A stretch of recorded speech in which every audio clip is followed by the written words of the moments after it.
뜨거운 차 안에 방치된 아이가 숨지는 안타까운 사고가 발생했습니다. 사고는 온타리오주 벤크로프트에 있는 노스 헤이스팅 고등학교 주차장에서 발생했습니다. 지난주 목요일 오후 야외 주차장에 주차된 차 안에 있던 23개월 된 남자아이가 의식을 잃은 채 발견됐습니다. 이 학교 교사인 남아의 엄마가 경찰에 신고했습니다. 학교 측과 구조대원이 아이를 병원으로 옮기면서 응급조치를 취했지만 끝내 숨졌습니다. 운주경찰은 아이의 어머니가 아들을 유아원에 맡기는 것을 잊었고 수업하러 들어가면서 아이가 차 안에 남겨져 있다는 걸 몰랐던 것으로 보인다며 이날 최고 기온이 27.1도였는데 오후 3시 45분까지 내내 아이 혼자 방치됐다고 전했습니다. 온주경찰이 아이의 사인과 구체적인 사고 경위 등을 조사 중인 가운데 숨진 남아의 할아버지는 아이 엄마가 전날 학교 일로 심한 스트레스를 받았고 또 사고 당일은 엄마가 아이를 유아원에 맡기는 날이 아니었다고 진술한 것으로 전해졌습니다. 사고 이후 숨진 아이의 가족들뿐만 아니라 벤크로프트 시장과 지역 주민들 모두 깊은 슬픔에 빠졌습니다.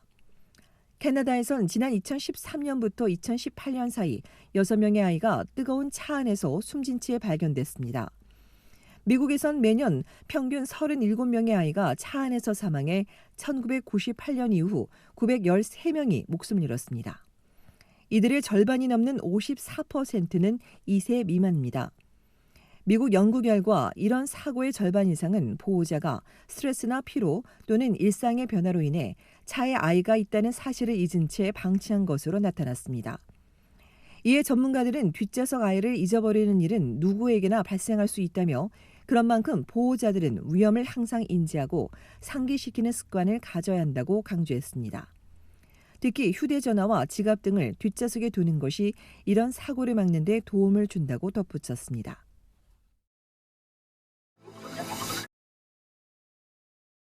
치솟는 고물가 시대에 생활비를 아껴보려는 사람들이 늘면서 전문가들의 긴축 생활 팁이 쏟아지고 있습니다.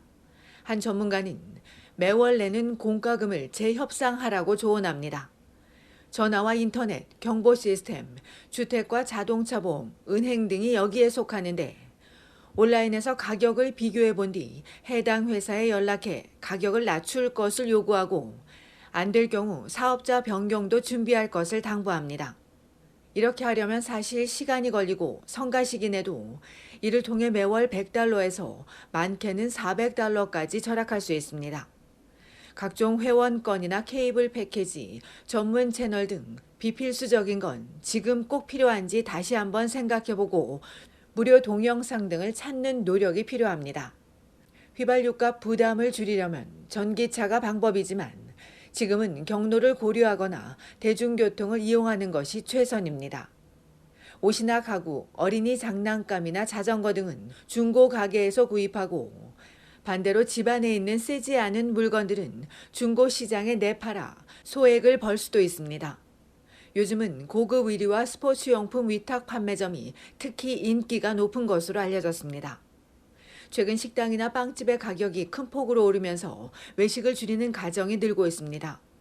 친구들은 식당이 아닌 집에서 만나고 식사 시간을 피해 커피를 마시거나 산책을 하며 만나기도 합니다. 요즘처럼 생활비가 비쌀 때 마트에선 먹을 만큼만 구매하고 매일매일 지출 습관을 검토해보며 소액이라도 비상자금을 모으는 것이 바람직합니다. 이렇게 아끼고 아껴도 의식주가 힘들어질 땐 지역사회에 도움을 요청해야 한다고 전문가는 조언했습니다.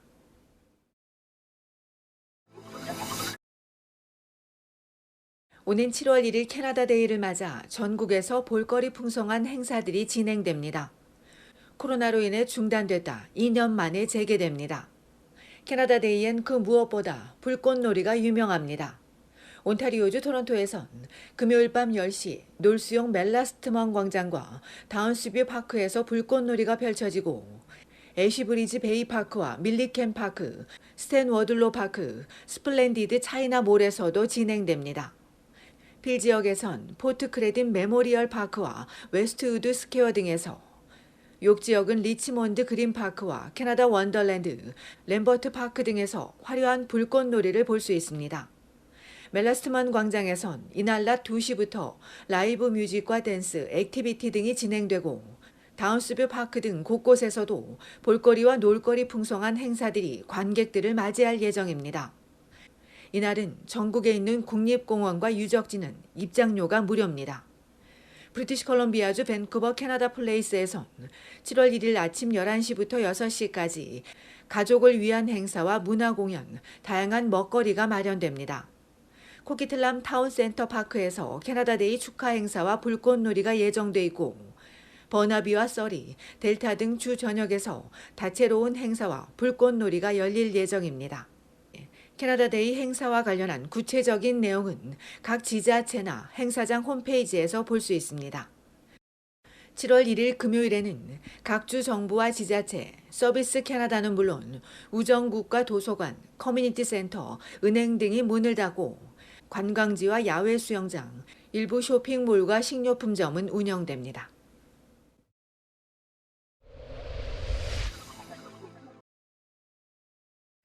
온타리오주 토론토 동쪽 스카브로의 한 상가에서 총기 난사 사건이 발생했습니다. 오늘 새벽 1시 반쯤 미들랜드 애비뉴와 402 고속도로 인근에 있는 상가를 침입한 5인조 일당이 총기를 난사해 여러 명이 총상을 입고 병원으로 이송됐으며 이들 중 한 명은 중상입니다.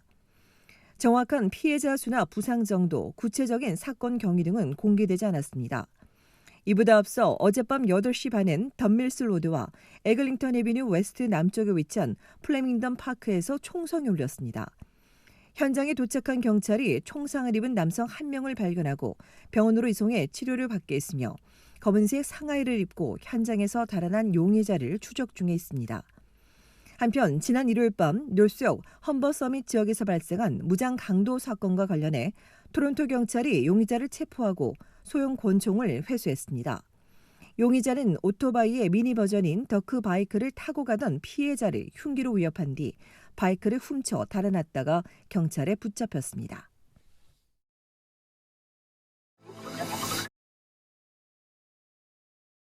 온타리오주 해밀턴에서 80분 동안 3건의 총기 사건이 잇따랐습니다.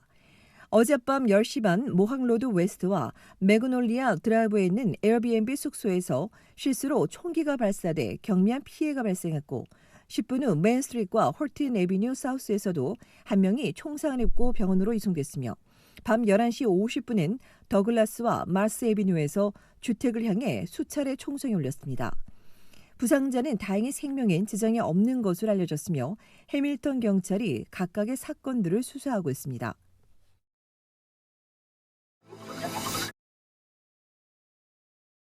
코로나19로 해외여행이 중단됐다가 다시 풀리면서 해외여행을 하려는 사람들이 늘고 있습니다. 캐나다인 대다수가 미국 방문을 가장 많이 선호한 것으로 알려졌으며 다음으로 이탈리아가 차지했고 또 응답자 10명 중 6명은 만일을 대비해 여행자 보험에 꼭 가입할 것이라고 강조했습니다. 전 세계 렌탈 회사들을 대상으로 설문조사에선 코로나 발발 전까지 여행자 최다국에 프랑스가 꼽혔고 다음으로 스페인과 미국, 중국, 이탈리아 순이며 캐나다는 10위 안에 들지는 못했습니다. 한편 내년 5월부터 유럽연합, EU 국가로 여행하려면 온라인에서도 별도의 승인을 받아야 합니다. 유럽 여행 정보 인증 제도로 캐나다와 한국, 미국 등 기존에 무비자 입국이 가능했던 60개 국가의 국민은 7유로를 내고 신청해야 하며 한 번 받으면 3년간 제한 없이 방문이 가능합니다.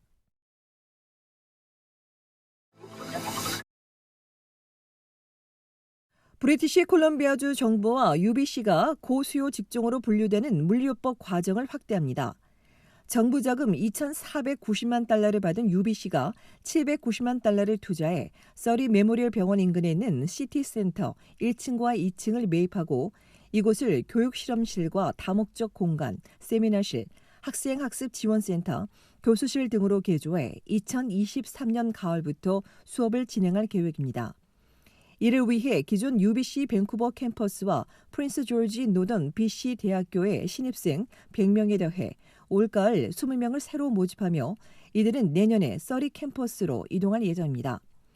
BC주 정부는 작업치료나 조산술 등 다른 보건과정 학생들이 신규 시설을 이용하게 되면 서리에서 UBC 과정을 공부하는 학생들에게 공동학습 환경이 조성될 것으로 기대한다고 전했습니다.